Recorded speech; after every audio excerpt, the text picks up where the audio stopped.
This is Adomako Man, and you are tuning in to the Producing Peace podcast, a podcast that celebrates the vibrant tastemakers shaping NYC's cultural landscape.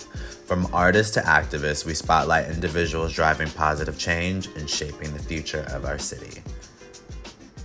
This winning journalist and actress who has made significant strides in media and storytelling. She's won the NLGLA Award for her work on Vice Media docuseries Transnational, is a GLAAD Media Award recipient, and earned a prestigious Peabody Award. In addition, was named one of Forbes 30 Under 30 and making her standout figure in the field. She's also known for her starring role in the film Anything is Possible, where she captivated audiences with her compelling performance. Today I'm sitting with the none other than Eva Reign herself. Hi. Hi, how are you? I'm good. I'm so glad that we're able to do this. That you're giving me your time for us to have this type of conversation. What do you feel about some of those things that I've just listed about who you like, about your accomplishments? They sound really good, you know? Like, I don't know. It's yeah, you know, we were talking about this earlier. When you say it all together like that, it's like it's almost like hearing about another person. But I'm very proud of all the things I've done. Yeah, it can I think just like hearing it all is kind of like a lot. Because also most of those things happen in the same year. So, yeah. So what year was that when all of this was happening then? Was it like all of it coming out at once or just being on set and then? Well, okay. Vice and Anything's Possible were shot in the same summer of 2021. Oh, wow. And then I got the Peabody the same year, maybe even the same month that the movie came out, which was all like June, July 2022. Oh, wow. So very recent. So yeah. I guess, I mean, for me, 2021 was such a good year for me. Yeah. I don't know if you felt the same because of like you were seeing all of this stuff happening. For me, you know, we briefly spoke about this, and I don't know if something that you like. I remember like it was when, which this podcast is a companion piece to the short film that I've done, and I just remember a lot of it was happening, and then like it kind of just like slowed down because of the pandemic. Yeah. And so, like, you know, like, can you walk me through, you know, like the experience of like Eva during this time a little bit more, in terms of like winning the GLAAD Award, which was huge. Yeah. You look fabulous. Oh, yeah, you thank look so. you. I was like, oh my gosh, she's like so. Yeah. Thank you. Wait, so like just like that whole period of time, or okay. Yeah. So I started to audition for Anything's Possible, like January or February of 2021. So, you know, no one even had like a vaccine yet. We were like still locked down. Oh, wow. And I was living in Crown Heights with like roommates, and we were all just, you know, watching Marvel movies every day and smoking weed, and yeah, like that was life. And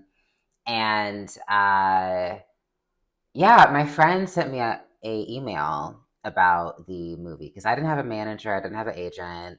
So you booked that without representation? Oh, wow. Yeah. And you know, like that was weird because I was like, I don't really know what I'm doing. I mean, it's like I did because I was like, you know, I know this is what I want to be doing, but walking into all of it, I felt a lot of imposter syndrome because I didn't go to theater school. And I was just kind of like, how is this happening? So I start auditioning beginning of 2021. Around March, I learned that I didn't get it. And I'm like, okay, go off. Like so cute. chill vibe about it. Oh no, I was devastated. Like Okay. I was being a full on diva. Like my roommates were probably like, girl, calm down. Because I was very close. Like I was in the callbacks. I had a callback with Billy. I went through like several auditions. A lot of people did at that time. I mean, there's a lot of people I know who had gone just as far as I did at that point. And then Vice reached out. And I have been doing like my freelance journalism writing thing for a minute. 2021 is when it definitely was taking off more. I had a column. I had just been published by Vogue. I got published by Paper magazine that year. I also had an article get published by Paper today. So. Oh, congrats! Yeah, thank you. Yeah, I'm getting back into the freelance writing world now, and I was just focused on that, and I very much wanted to focus on acting, but I want to go to what's paying me. Like, I mean, like everything I do, it is also a fiscal choice. Like I have to think about what money is coming in because I don't have a lot of money. I don't come from money. So, what happened? Vice reached out, said, "Do you want to do this series?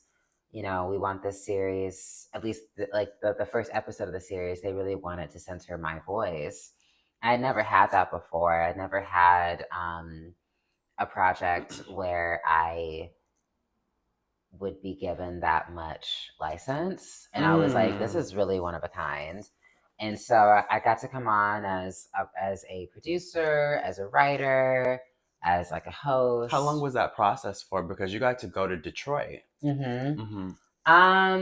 So they reached out like beginning of springtime, and then we were doing a lot of like background research, a lot of like pre-interviews with people. The series was gonna look so different, at least like that episode was. Like there were a lot of other things that we had planned that all just kind of fell through, and then like other things picked up, and that's just what art is. It just kind of takes a new shape. But we were doing a lot of planning for it. I was super, super excited, and then we shot it in May. And then we went back a second time to shoot again. Oh wow. Yeah, because we like did it, and it was like me, Hendrik Heinzel, one of like the main producers on the series and also one of the creators of it, and my girl Cassie, who was like the director of photography for the majority of that episode. We were just kind of all talking as we were like about to fly back to New York, and we were like, this is really good. We're like, we made something really dope, and we need to be able to shoot more. We were just like all like, when we were so tired because we were shooting like dawn till dusk. Yeah, which was super exhausting, but a lot of fun. Like I honestly loved being on set for a long time. Yeah, I love just, I don't know, just like being around like the cameras and like seeing what people are shooting and talking through shots and stuff like that. Like that's so like exhilarating to me. And that was my first time really doing something like that. Like that's my first like documentary I've ever done. So I was having a lot of fun, and yeah, we were just super tired, like going to the airport, and we were like, we need to be able to come back. So Hendrik talked with like the Vice execs, and we were able to come back with Cassie wasn't able to come back during that weekend. Instead, it was this woman named Jika who was really fun. And yeah, we were able to like film a ball out there. So that episode starts off with that ball. We almost didn't have that. It was this thing where the first trip we went to Detroit, I'm getting some of the weeds here, but when we first went to Detroit, I think they had just had a ball the night before, so we had just missed it. And then they were going to have another one the day that we left. So we're like, damn, we're trying to really capture the moment, and actually I really wish we could have dropped the original cut of the episode. It was longer, and I mean I cried. I cried so hard watching that first cut. It was kind of like feature length. Like it was like a full moment. Was it? Why did they not like keep the first cut? Was it just because of like advertising and fitting that in, or? Maybe it was advertising. I think it was like, just like different companies have like ways that they like to package things. So they wanted things to be like, not more than like 44 minutes. And even when we did the second season of Transnational, we were given even less time. They want all that to be a tight 22. It came together, but I mean, I was gonna say I love length. That sounds like girl, me too. As long as I know how to rock the boat right. I'm not gonna comment. Before we continue with our conversation, here's a clip from the film Peace. You what?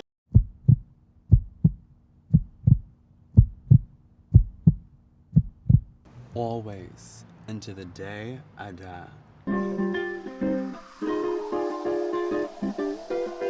When I saw you, the last time I saw you, I think it was at the Black Queer Creative Summit. No. Was it? No, never mind. Yeah. Never mind. Because the last time I saw you was at Miss Boogie's performance. I was like, no, that wasn't it. But I'm remembering this time.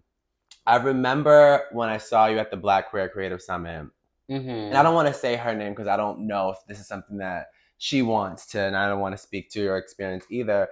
But I just remember, like, there was a moment on the first day where you was walking with this girl, and like you were like holding her, and then you guys like sat down and like were just talking.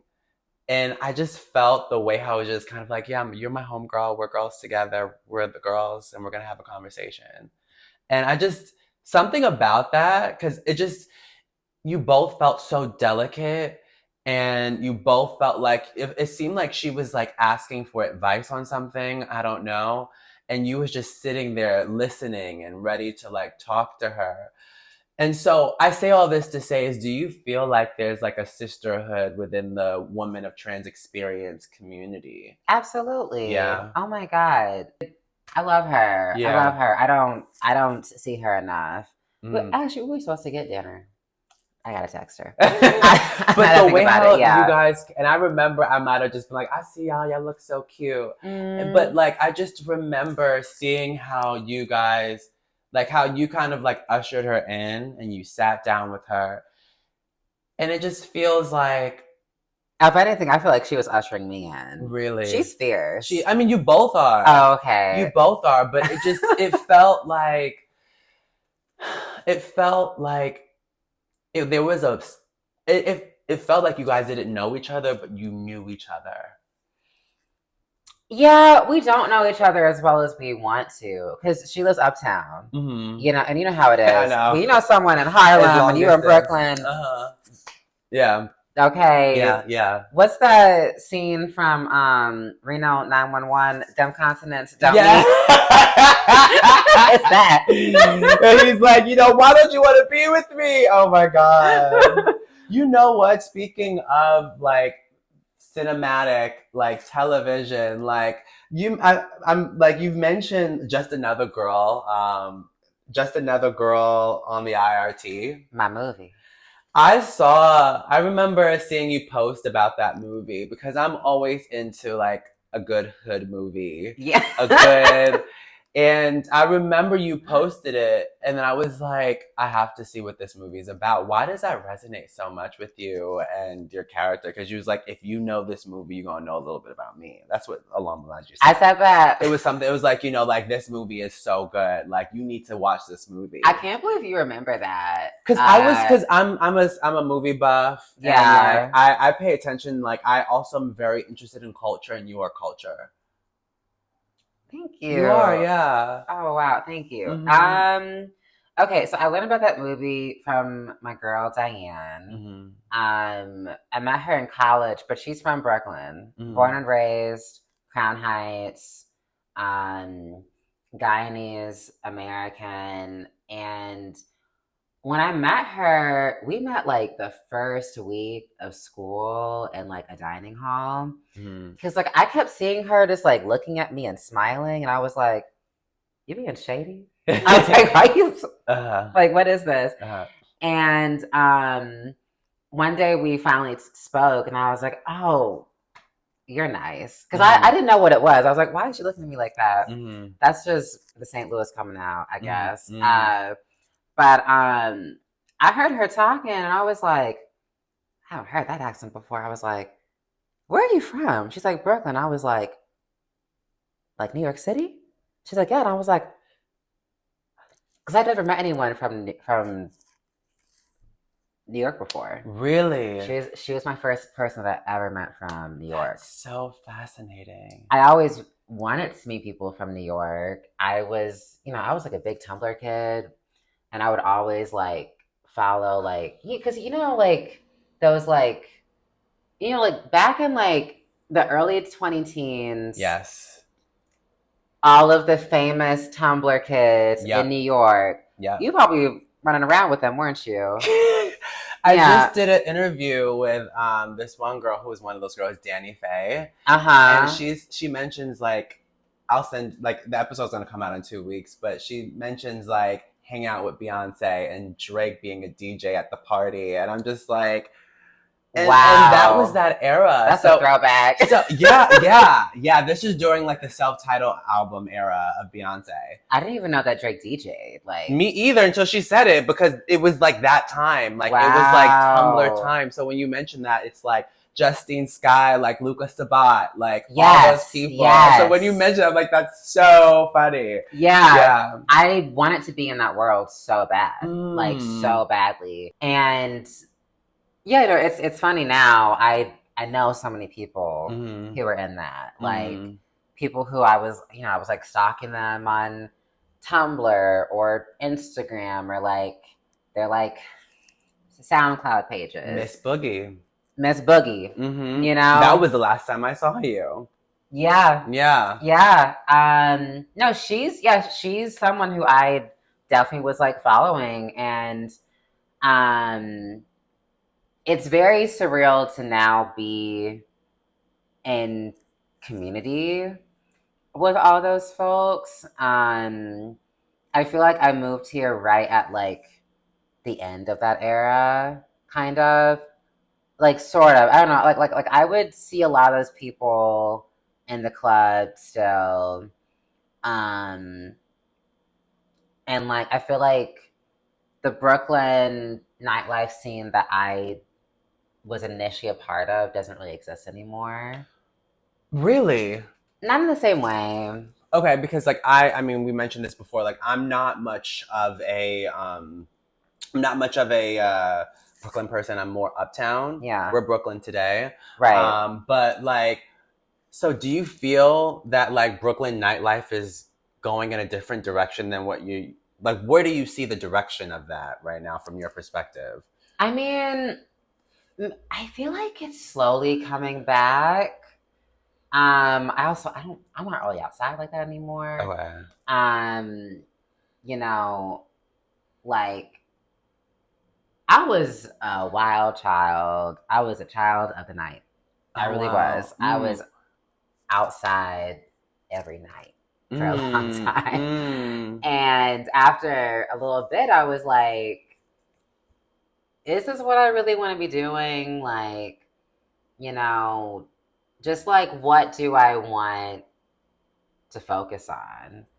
And I started taking a step back, like, end of 2019. I also had a big surgery at that time. So I was kind of forced to. And then COVID happened. And then, things totally shifted because people moved away and clubs shut down and yada, yada, yada. And also, I'm just, I'm not a baby anymore. I mean, I am a baby, but I'm not as much of a baby. I mean, we just said Forbes 30 under 30, girl. So, you ain't that experienced. Okay. But you, and when I say experience, it's like you ain't old. Okay. Well, in my mind, I'm. But you've lived so much life, and I think maybe it's like the fact that like anything's possible. When I saw that movie, it's such a beautiful movie. Yeah. And we need more of that. I wish people advocate more like for stuff like that. Same. And I mean, anyone who knows me knows that I have a deep love for the Arab community. So to see a Black woman of trans experience fall in love with an Arab man on screen is like, yeah. Like what? Like when you saw that, like, did it transform you in any way? When I saw it? Yeah, because it's one thing to be acting in it, but then to like see your performance and to see the story. Because you was loved up, like your character was loved up on. Yeah. It was kind of like, gosh, I'm gonna be real. Yeah. I felt like Alice through the looking glass because, listen, I loved making that movie. I'm so happy I made that movie. I'm so happy, Billy trusted me to tell that story, that the studios trusted me to tell that story. Like, that's a huge, huge honor, huge privilege, and something that we don't see enough of. I mean, it was the first of its kind. Yeah. Historic. Yeah. I feel so fortunate. And I think it's just one of those things where, like, that movie was like being in a fantasy world because that's not what my dating life has been, So in that sense,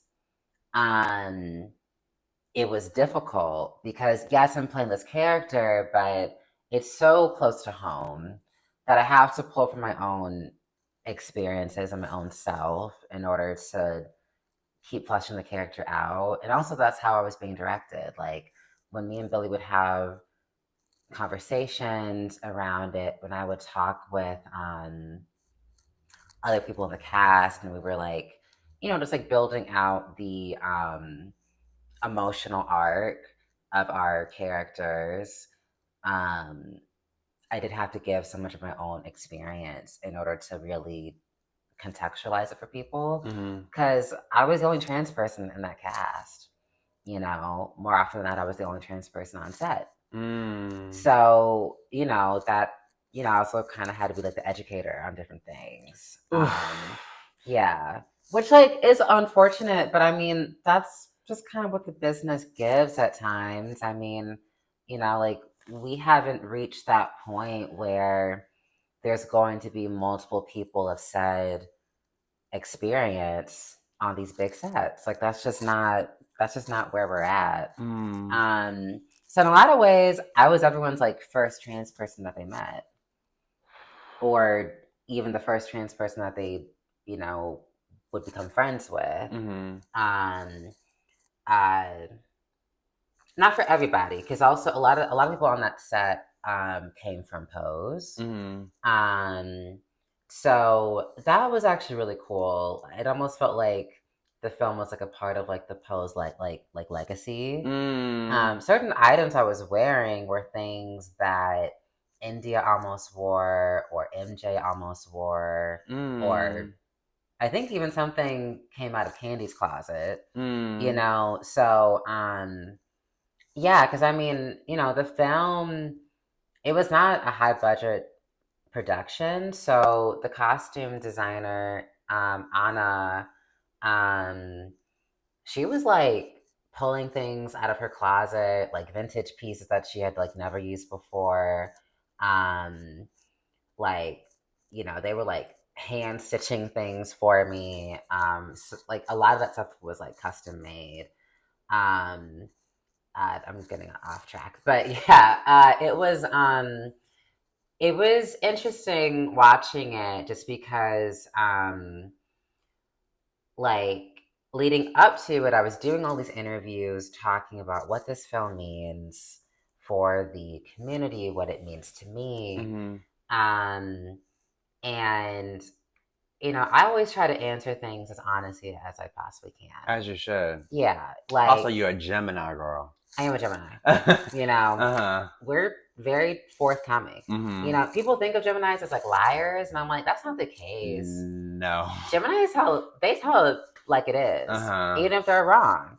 You know, some of the most infamous people of this era are Geminis, unfortunately. I mean, you know, that was something that like I mentioned too, was like, but continue. Sorry, but you were saying about the interviews. Yeah, it gave there was a lot of weight on it. And I got a lot of messages. I still get messages now. I feel like I always know when the movie is getting another promotion on Amazon, like when it's kind of like put in like the suggested for stuff for people. Because I'll get like 5 messages that day from people like around the world, or more than 5, but at least 5. Like at once, and they're like, "Hey, love from India. The movie really did this for me." Or like, "I'm in Italy. I'm in Brazil." People in Brazil, they go up for that film. They go Time up for you to it. make a trip to Brazil, girl. I need to. I need to. Yeah. They call you out to do a speaking engagement or something. They need to. Yeah. I can, you know, I know some French, but I'll figure out some Portuguese. I'll get there. Yeah. Yeah. It's a lot of energy, because it'll be people who you know, like literally there was someone who sent me something saying I was this close to, then I saw the trailer and that gave me a reason to live. But see, that's the thing, right?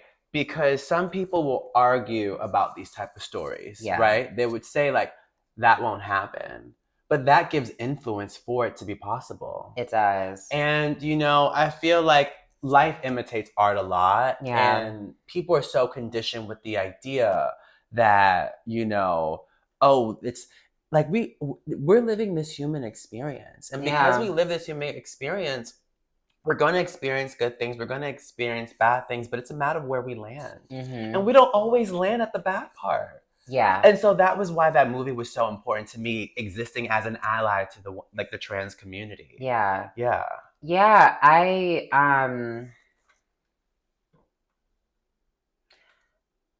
The film, it definitely did change me seeing it. I think it was also it was one of those things where I think just like seeing yourself in this scenario that is adjacent to your life, so similar to your life, but it is not your life, is a little bit of a jarring experience. And also when that's like your first movie, you know, like that was my first big movie. More to come. Hey, knock on wood, baby. I have faith in that girl. Okay. Yeah, and it was really, really good. I think I'm probably just like an overthinker. I don't know. Like, because also like there were older trans women who would talk to me and they were like, I need you to know how important this is. And I'd be like, oh, thank you. No, Eva, don't brush this off. Like, and like they would like hold my hands and like look me down and be like, because it is. which is great, and but it's just because is, you experienced it. But for me, it was just it's a lot of energy, and I'm like, like, do I hold it? Do I let it pass through me? Like, what do I do with that energy?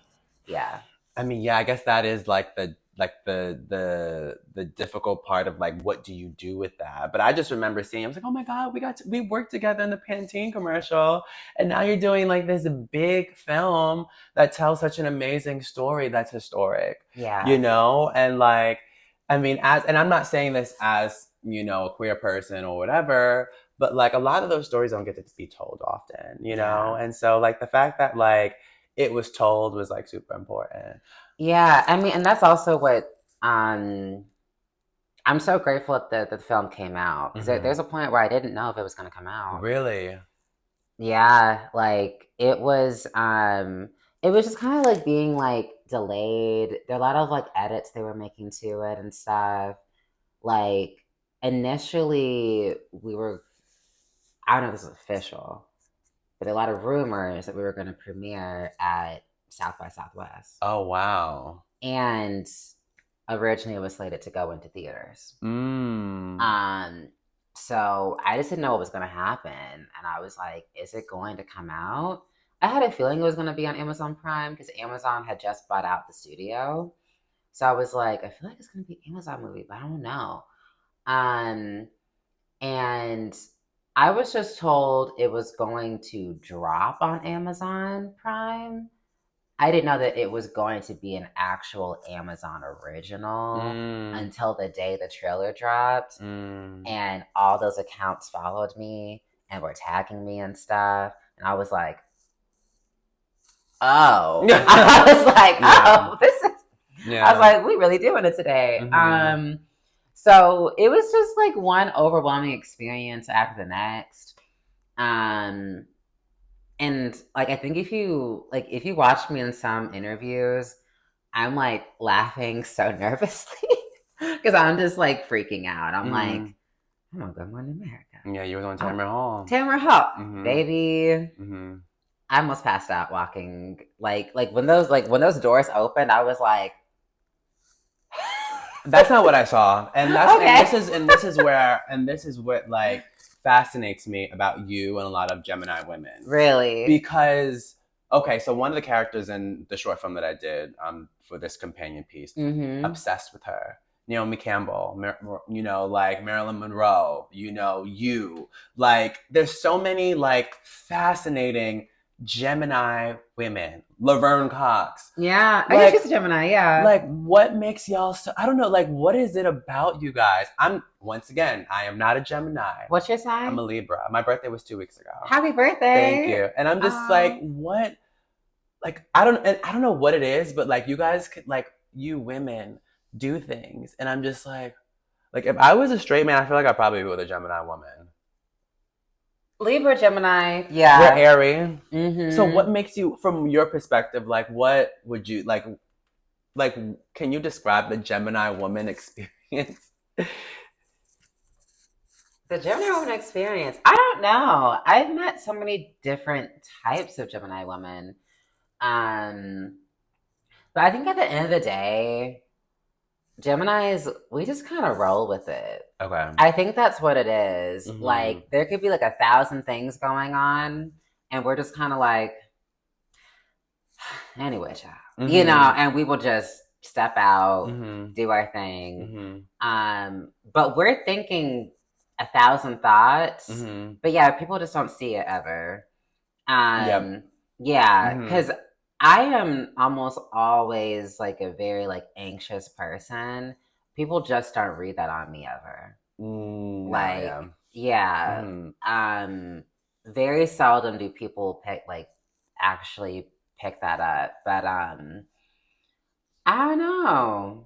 Gemini woman experience. I don't know, but I mean, okay, so like the fact like all these things happen to you in your 20s and they're still happening. Yeah. And I'm so excited for whatever's to come. And I'm like I interviewed her.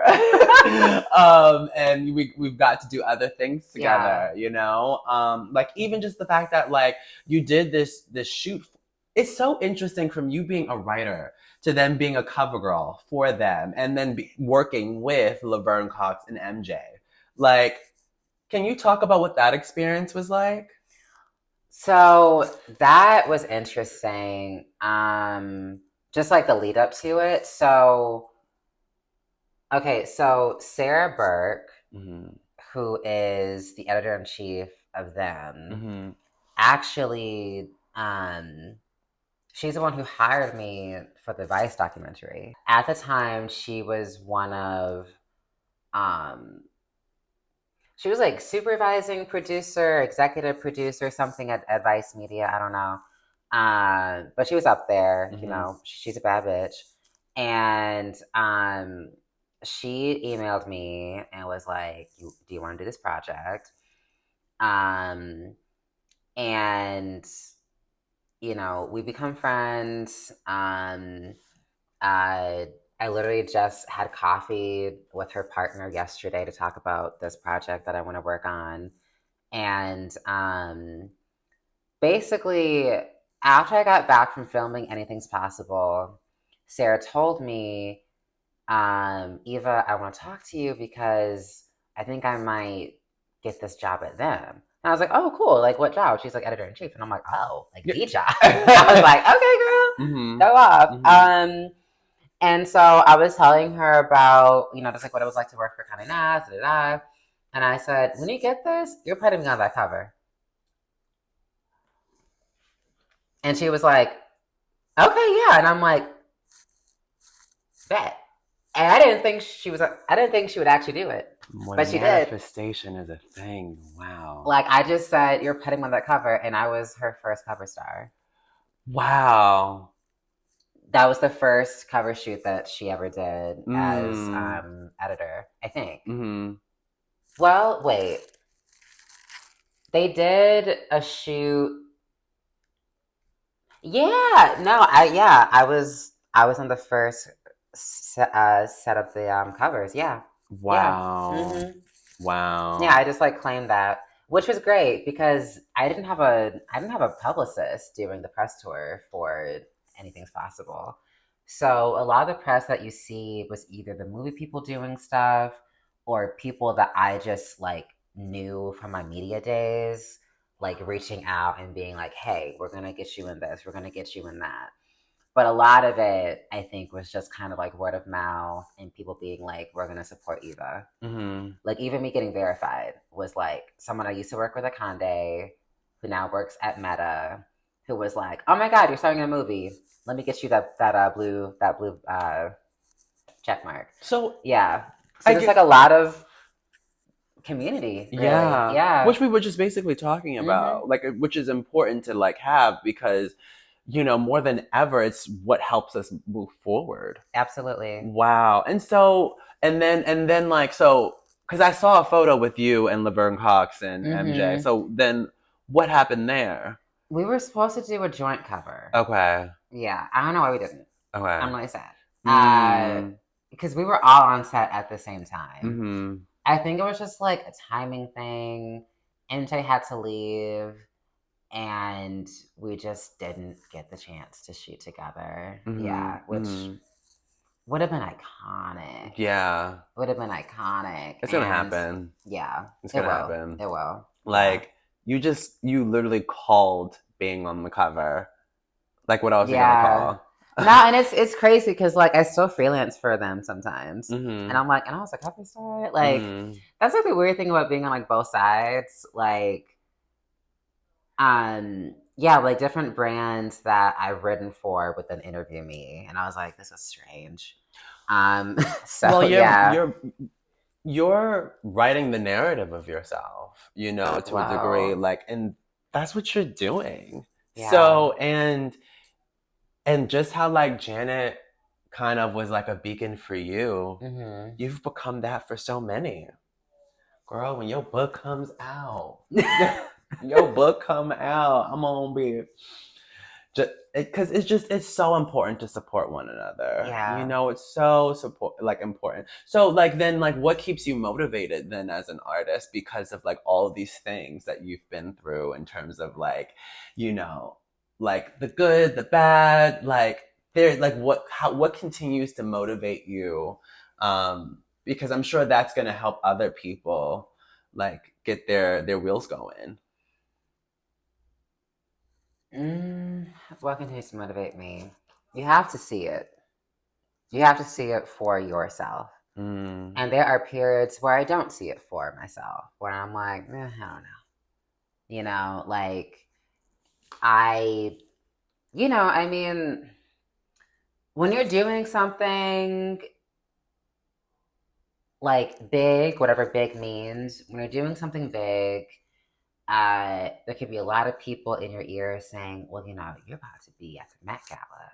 And, I'm about to see you at the Vanity Fair party in like 2 months. And I'm going to see you do this. And, you're going to get a call from like Spike Lee and da da da.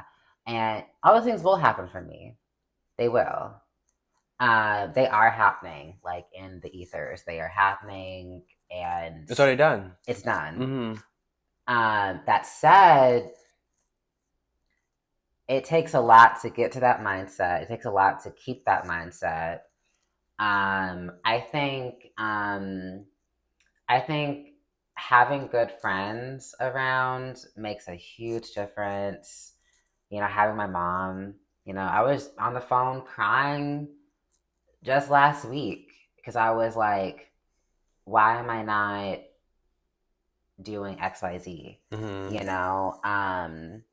Because it can be, like this business can really mess with your head because people start to compare you to this person, that person, this person, that person. And then you start seeing yourself differently, and you'll look in the mirror and you'll be like, huh, yeah, maybe I shouldn't wear my hair like this. Maybe I should wear this outfit and not that outfit.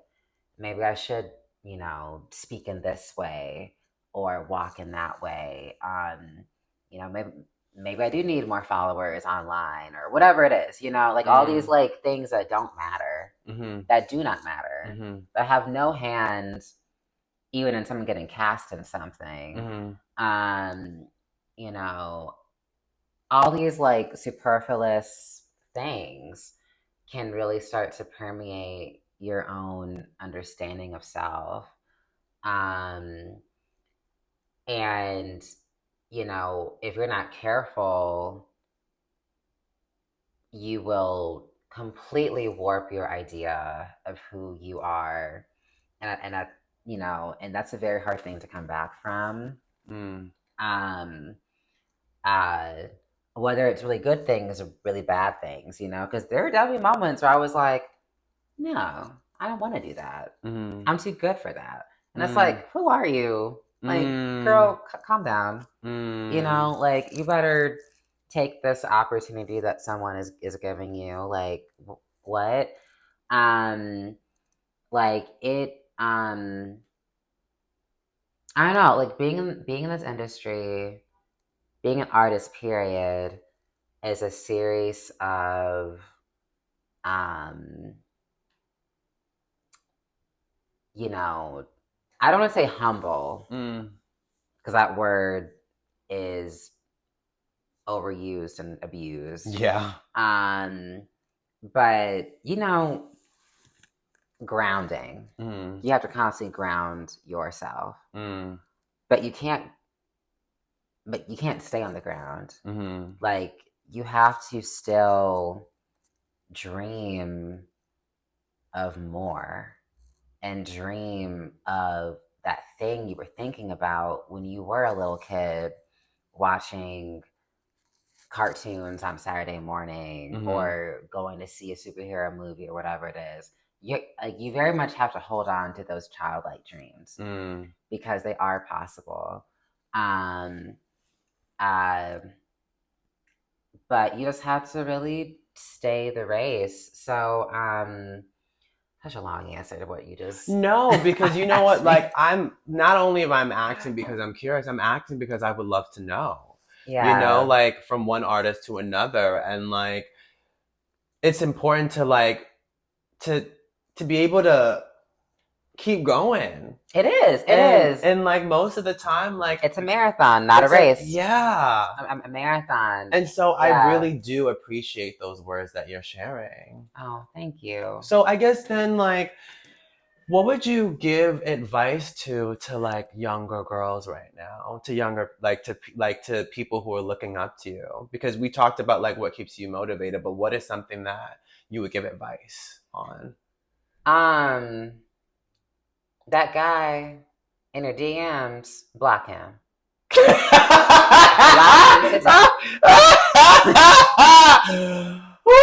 I did not think he was going there. Oh my god! Because that is a distraction. Okay, if there is someone that is, all up in your DMs, sending you the hard eye reactions and the fire reactions and the whoa, you look good with like 1,000 O's, Oh my god. You know the one. You know the one. Let him be. Let him be. Because he wants your sparkle. Okay? He wants your sparkle. You got to hold on to that for you. And I can't tell you how much time and energy I've spent on said people who weren't adding anything to my life, weren't adding anything to my career, but I really thought that, okay, well, if we can make this whatever thing it is something real, then I'll be complete.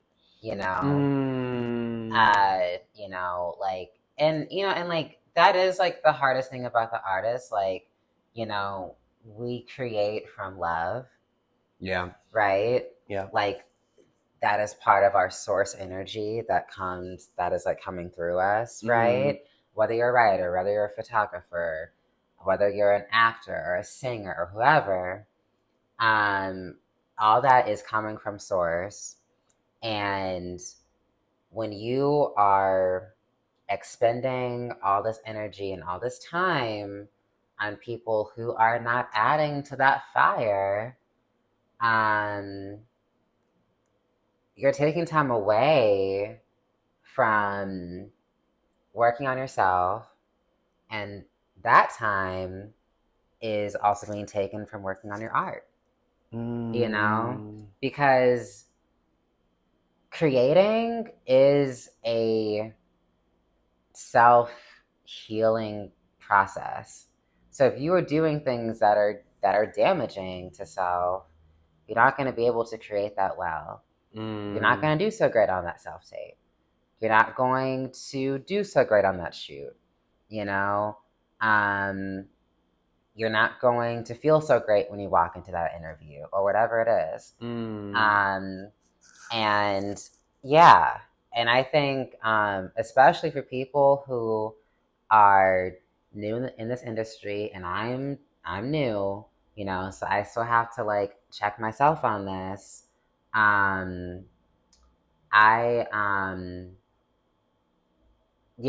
Like, you will meet people who see you and you're like this shiny new thing that they haven't met before. I'm like, oh my gosh, like, you're so cool. Like, you're so different than anyone else I've met. And like, wow, you're, like, there's like saying words. They're saying words that have no real meaning. But it makes you feel good because they're cute.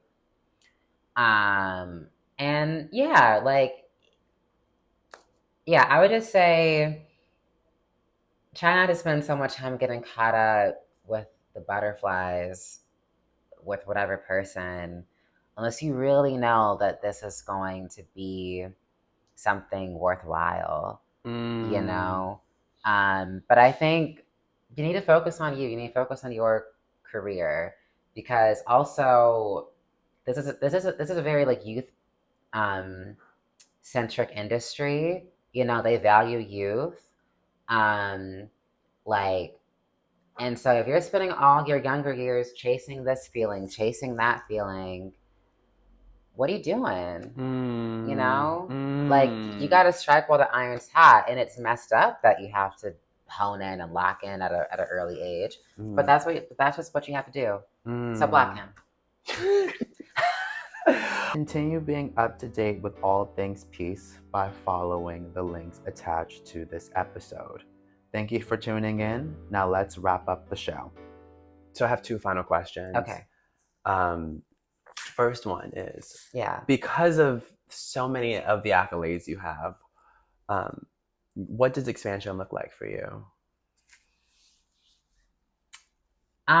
Expansion for me, at some point, I do want to have my own production company, which I know a lot of people are launching their own production companies. I'm not trying to have something that's like huge per se, but I do want to have my own production company. I'm putting the pieces together to make my own film. Like, yeah, like I literally had a meeting about that yesterday. I've been writing different scripts for like a few years now, and there's a few that I'm confident in, but there's one that I'm like, okay, we're gonna start with this one, then we're gonna make more, but this one's just kind of gonna like set the tone. And this will be like the launch pad for more stuff. So yeah, I'm working on that, looking at how to get it funded. So that's one big thing. I am writing a book. Yeah, you mentioned a book, but it's not the kind of book you think it is. Is it fiction or? It's fiction. Yeah, it's fiction. That feels like you, actually. Really? Yeah. I feel like you're gonna get. Let me just say, I feel like the kind of book you might give may be like, there's gonna be twists. Yeah. Yeah. Like that's the vibe that I get from you. Yeah, there will be twists to it. It's yeah, I guess those are twists. I'm thinking about the plot now, and I'm like, yeah, that's a twist. Yeah. Yeah. So I'm working on a book, writing scripts. Gonna make movies. I really would love to have my own television show. Yeah. I have a lot of ideas, and they're all gonna happen. They are happening. Like I'm literally in the throes of it right now. Wow. I'm talking to my literary agent. She just sent me a bunch of edits on stuff. You know, I've been getting edits on these scripts from different people. I was just talking to a producer yesterday. Like, we're doing it. We are doing it. So that's what expansion looks like for me. But also, I want to be a superhero, like Marvel, DC, Image Comics, Dark Horse Comics. You know, I'm a nerd. So. You know, it's so crazy. When you said that you were writing a book, I said twist, and I don't know, something also just made me think of like, because Comic-Con is like next week. And like, oh my God, it is? Yeah. See, I'm not good at keeping a good schedule. I'm really bad about that. So I see you that yeah, I'm picking up your vibes. So yeah, we are sowing the seeds. And yeah, things are gonna happen because I know that my name is in certain rooms. You know, like I know things are percolating. You know, just good things take time. Yeah. Yeah. That's how you cook it up. That's how you cook it up. So my final question then for you is, how do you produce peace? How do I produce peace? That's an interesting question. How do I produce peace? Mm-hmm.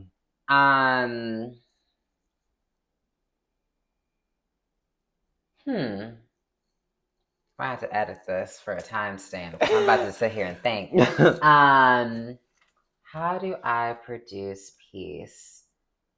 I mean, I think everything comes from in here. Mm-hmm. So when you are finding peace within yourself, then you can spread it to others, you know? Mm-hmm. So I think for one, I know I'm producing peace every time I light up. I know that because the way some people be giving me fucked up. Oh my god! I'm like, let me go smoke. Oh, otherwise, my god. it's about to be chaos in this bitch. Oh my god! I mean, yeah. And the thing is, okay, I talk about marijuana a lot more than I actually smoke. I could go months without smoking and I'm fine. Mm-hmm. But then when I do smoke, I'm like, I should have been smoking all these months. Like, what was I doing? So I would say, yeah, like when I take time for myself and I do like those little things that make me feel good. And then, you know, checking in on friends, checking in on family, like just, you know, if a random stranger starts talking to me, I talk back, you know? Like I was at a bar yesterday, waiting for some friends. This random guy starts talking to me and I wasn't really trying to talk to him, but I was like, you seem like you need someone to talk to. So let's chat.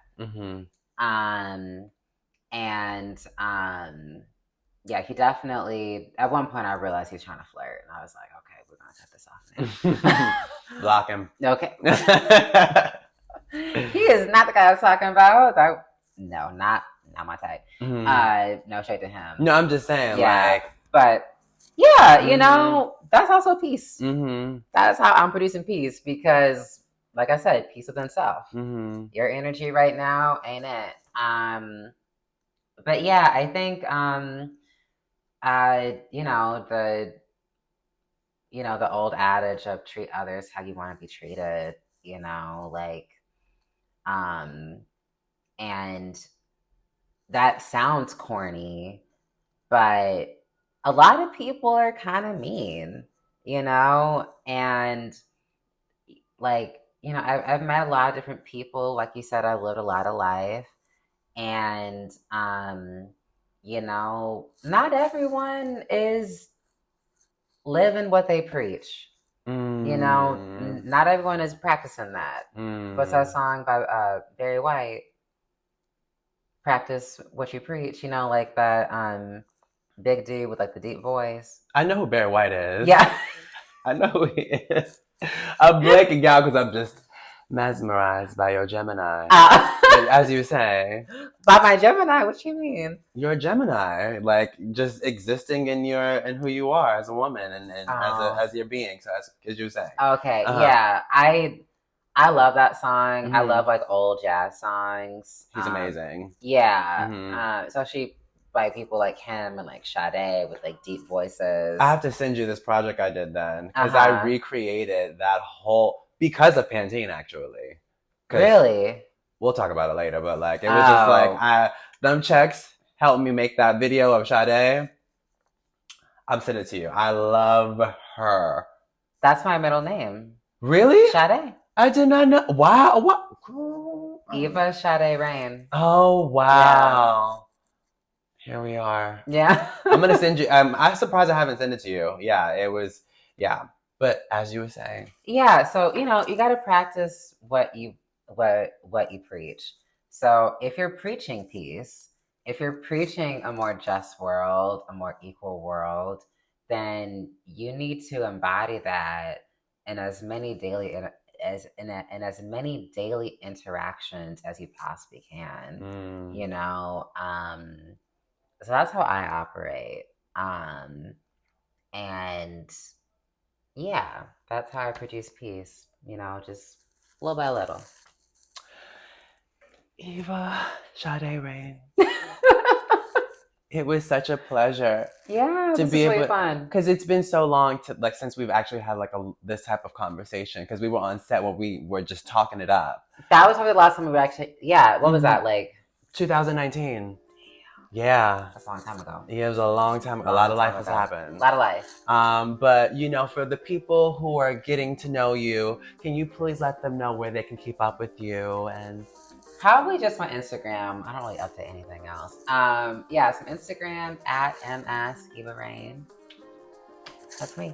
Yeah. Thank you. Thank you.